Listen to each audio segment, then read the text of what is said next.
तुत आखामून की मौत की कहानी उसकी कब्र के श्राप के बिना अधूरी है। कब्र के दरवाजे पर लिखा था, जो भी राजा की शांति भंग करेगा मौत पंख लगाकर उस तक पहुंच जाएगी। और हुआ भी कुछ ऐसा ही। इस प्रोजेक्ट को पैसा देने वाले लॉर्ड कार्नावॉन की एक मच्छर के काटने से इन्फेक्शन से मौत हो गई। एक एक करके इस खोज से जुड़े कई लोगों की अजीब तरह से मौत हो गई, जिससे इस शराब की कहानी दुनिया भर में फैल गई। जब 1968 में तुत आखामून की मम्मी का एक्सरे किया गया तो उसके खोपड़ी में हड्डी के टुकड़े मिले। सबको लगा कि तुत आखामून के सर पर पीछे से वार करके उसे मारा गया है। हावर्ड कार्टर हजारों साल पुराने एक राज को दुनिया के सामने लाने वाला था। एक ऐसा राज जो एक नौजवान बादशाह की कहानी से जुड़ा था, जिसका नाम था तुत आखामून। कार्टर को मिली यह कब्र आम नहीं थी। यह 3000 साल से छुपी हुई थी और इसके अंदर इतना खजाना था कि उसकी गिनती करने में ही 10 साल लग गए। दोस्तों, आज हम जाएंगे एक ऐसे मिस्ट्री में जो 100 साल से हिस्टोरियन, साइंटिस्ट और इन्वेस्टिगेटर को परेशान करती रही है। किंग तुत आखामून की मौत के पीछे क्या रहस्य है? अगर आप हिस्ट्री के मिस्ट्रीज पसंद करते हैं तो अभी सब्सक्राइब कीजिए, बेल आइकन को दबाना ना भूलिए। फिर आया आखनातेन, एक फिरौन जिसने रातों रात पूरा सिस्टम उलट कर रख दिया। आखनातेन का ओरिजिनल नाम था आमोनहोतप IV, लेकिन उसने अपने शासन काल के 5वें साल में अपना नाम बदलकर आखनातेन रख लिया। आखनातेन ने एक शॉकिंग फैसला लिया। अब ना कोई पुराना गॉड होगा, ना कोई पुराना रिचुअल, सिर्फ एक गॉड, आतेन। आखनातेन ने आमून के टेम्पल्स बंद कर दिए और सारी इनकम और रिसोर्सेज आतेन की इबादत में लगा दिया। आमून के नेम्स और तस्वीरें मिटवा दी गई। एक विशाल शहर आखेतातेन बनवाई। आखेनातेन ने ऐलान किया, वो खुद आतेन का अकेला जरिया है, लोग सिर्फ उसके जरिए आतेन तक पहुंच सकते हैं। उसने सदियों से पूजे जा रहे मिस्र के सभी गॉड्स, उनकी कहानियां, फेस्टिवल्स और टेम्पल के रिचुअल्स पूरी तरह बंद कर दिया। सिर्फ एक ही गॉड बचा, आतेन, और सिर्फ वही पुजारी काम कर सकते थे जो आतेन की सेवा करते थे। इस फैसले से पूरे मिस्र में हंगामा मच गया। आमून के पावरफुल पुजारी, जो देश की इकोनॉमी की बैकबोन थे, जो हमेशा राज और धर्म का बैलेंस बनाए रहते थे, उनको बाहर कर दिया गया। हजारों पुजारी, किसान और मजदूर के पास अचानक काम ही नहीं रहा। बाजार और खेतों से लेकर गांव शहरों तक सब तरफ अर्थव्यवस्था पूरी तरह बर्बाद हो गई। उसका रिजल्ट क्या हुआ? इजिप्ट का राजनीतिक सिस्टम पूरी तरह बिखर गया। लोगों में नफरत और नाराजगी बढ़ने लगी।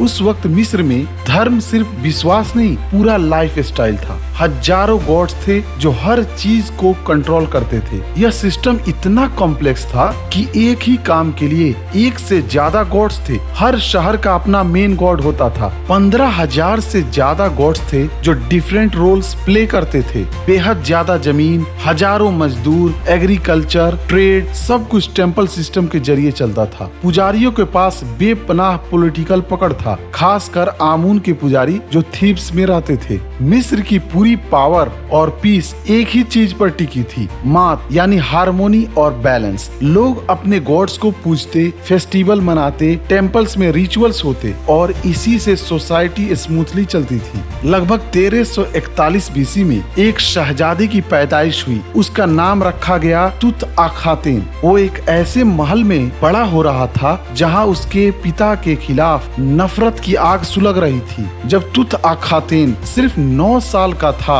आखनातेन की मौत हो गई। स्टेज तैयार की गई छोटे से बच्चे के लिए, जिसे मिस्र का बादशाह बनना था। मिस्र में पहले भी बच्चे बादशाह बने थे, लेकिन ऐसी क्रिटिकल सिचुएशन में किसी छोटे बच्चे का गद्दी पर बैठना ये पहली बार हो रहा था। ये हिस्ट्री का एक ऐसा पल था जो इक्वली उम्मीद भी था और डरावना भी।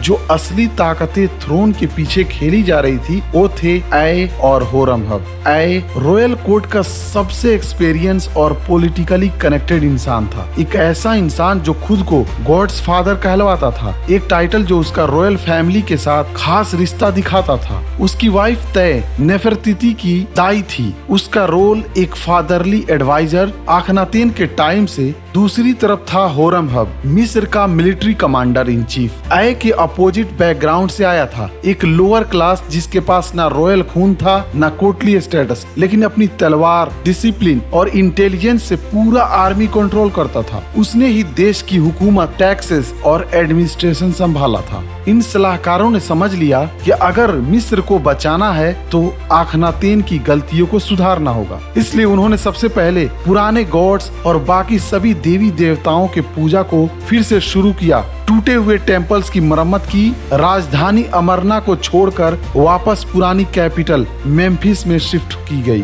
टेम्पल को फिर से खोला गया। आमून पुजारियों के हाथ वापस से पावर आने लगी। स्ट्रीट पर लोग अपने पुराने गॉड्स के लिए फिर से फेस्टिवल मनाने लगे। फिर आई रॉयल शादी। मिस्र की रॉयल फैमिलीज में करीब रिश्तेदारों के दरमियान शादियां नॉर्मल चीज थी, ताकि खून की नस्ल पूरी प्योर हो और पॉलिटिकल पावर फैमिली के अंदर ही रहे। रिवाज को कंटिन्यू करते हुए एक सिंबॉलिक शादी हुई। तुत आखामून, जिसका उम्र 8 या 10 साल था, और उसकी कजन सिस्टर आखेसेनामुन जो 13 साल की थी। कोर्ट में पावर के 3 सेंटर्स उभर रहे थे। होरमहब मिलिट्री कमांडर जिसके पास आर्मी का पूरा कंट्रोल था, रॉयल ड्यूटीज खुद परफॉर्म करता था जो नॉर्मली राजाओं का काम होता था। इधर आए किंग के सबसे क्लोज एडवाइजर, प्राइवेट कंसल्टेशन में वो एक फादरली फिगर बनकर तुत आखनामून को गाइड करता था। आय और होरमहब हर बड़ी पॉलिसी, हर डिसरी, हर स्ट्रेटेजी उन दोनों की अप्रूवल से होती थी। इधर नॉर्थ में हिताइटिस जो एक उभरती हुई मिलिट्री सुपर पावर थे, धीरे धीरे सीरिया, फलस्तीन तक घुसने लगे। वही जगह जहां मिस्र पहले सबसे ज्यादा ताकतवर था, अब उनकी पकड़ ढीली पड़ रही थी। नवंबर 4, 1922 को जब टॉम्ब का पहला स्टेप खोला गया, जिसमें 5398 चीजें मिली, हर एक अपने आप में एक कहानी था। सबसे रिमार्केबल था एक सॉलिड गोल्ड ताबूत जो 110 किलोग्राम वजन का था। दुनिया के सबसे मशहूर गोल्डन डेथ मास्क को भी डिस्कवर किया गया, जो अब मिस्र सिविलाइजेशन का सिंबल बन चुका है। मकबरे में 6 चैरियट्स मिले, 130 वॉकिंग स्टिक मिले जो शायद राजा के दोस्तों और समर्थकों के इनाम थे। लेकिन मम्मी की कंडीशन इतनी अच्छी नहीं थी, एक्सरे के एनालिसिस से, जो बताती है कि शायद राजा को बर्दाश्त करनी पड़ी थी कई फिजिकल चैलेंजेस, या उनकी डेथ किसी वायलेंट दुर्घटना से हुई थी। जब साइंटिस्ट ने 11 रॉयल ममीज के जेनेटिक फिंगरप्रिंटिंग की, इस रिसर्च में 5 जनरेशन तक का फैमिली ट्री बनाया गया, जिसमें सबसे इम्पोर्टेंट मम्मी थी KV55, जिसे किंग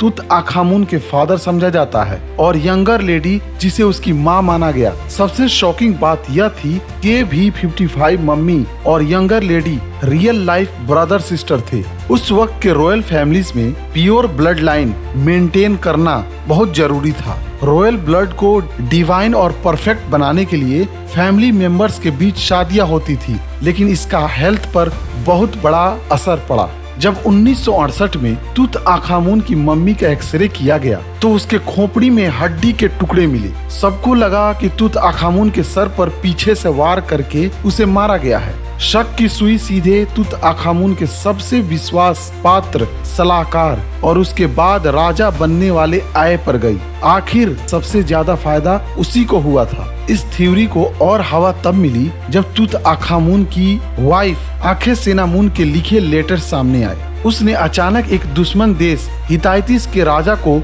लेटर लिखा, मेरा शौहर मर गया है, मेरे पास कोई बेटा नहीं है, शादी के लिए एक राजकुमार भेजो जो मेरा शौहर बन सके। वो जानती थी कि उसके पति का कातिल महल में ही मौजूद है, लेकिन मॉडर्न टेक्नोलॉजी ने इस कहानी को गलत ठहराया। सीटी स्कैन से पता चला कि खोपड़ी का डैमेज मम्मी बनाते वक्त या शायद हावर्ड कार्टर की टीम से उसको ताबूत से निकालते वक्त हुआ था। कत्ल की थ्योरी यही फेल हो गई। एक दूसरी थ्योरी कहती है कि राजा की मौत एक रथ एक्सीडेंट में हुई थी। आखिरकार वो एक नौजवान था और उसकी कब्र से 6 रथ मिले थे। इस थ्योरी के मुताबिक राजा की पसलियां टूटी हुई थी और उसका दिल गायब था। शायद एक तेज रफ्तार रथ रेस ने उसकी जान ले ली थी। हाल ही में एक फॉरेंसिक सोफिया अजीज ने इसमें एक नया एंगल जोड़ा। उनका मानना है तुतअखामुन आम नौजवान की तरह था जिसे शराब पीना और रथ चलाना पसंद था। कार्टर के खुदाई के ओरिजिनल फोटो देखते हैं तो पता चलता है कि मम्मी की पसलियां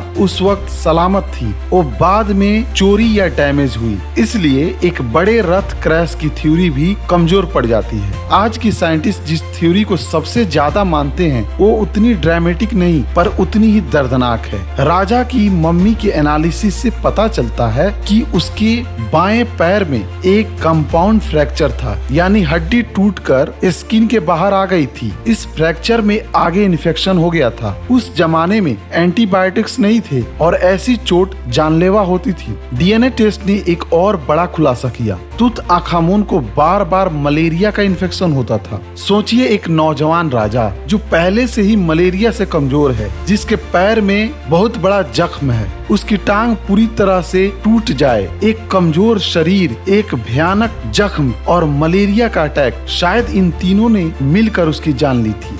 2024 में साइंटिस्ट ने एक 100 साल पुरानी मिस्ट्री को सोल्व करने का दावा किया।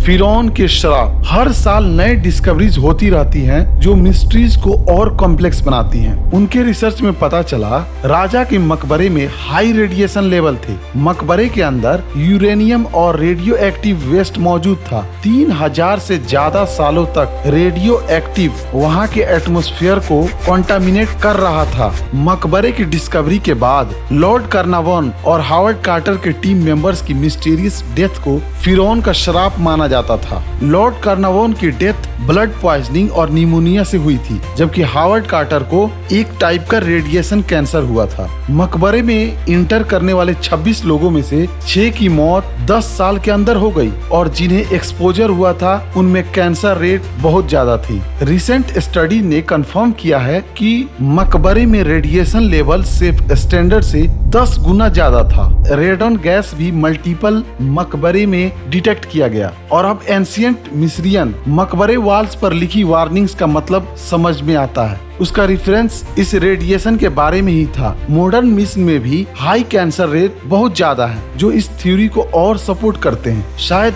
एंशिएंट मिस्रियन ने इन डेंजर के बारे में जानते थे और इसका इस्तेमाल मकबरे को प्रोटेक्शन के लिए करते थे। लेकिन साइंटिस्ट मानते हैं कि इसके पीछे कोई श्राप नहीं बल्कि साइंस था। हजारों साल से बंद कब्र में जहरीले बैक्टीरिया, फंगस या हाई लेवल ऑफ रेडिएशन हो सकते हैं जो जानलेवा साबित हुई। कुछ तो ये भी कहते हैं कि यह शराब की अफवाह खुद हावर्ड कार्टर ने फैलाई थी ताकि मीडिया और चोर लुटेरे उस खजाने से दूर रहें। तो आखिरकार किंग तुतअखामुन की मौत कैसे हुई? कत्ल, एक्सीडेंट या बीमारी? साइंस तो बीमारी और जख्म की तरफ इशारा करती है, लेकिन सच जो भी हो, एक बात तय है, अपनी छोटी सी जिंदगी और रहस्यमयी मौत के बावजूद किंग तुतअखामुन इतिहास में अमर हो गया। उसका खजाना और उसकी कहानी आज भी लोगों को अपनी तरफ खींचती है। आप इसके बारे में क्या जानते हैं और क्या राय रखते हैं? अपना राय कमेंट के जरिए हमें बताएं।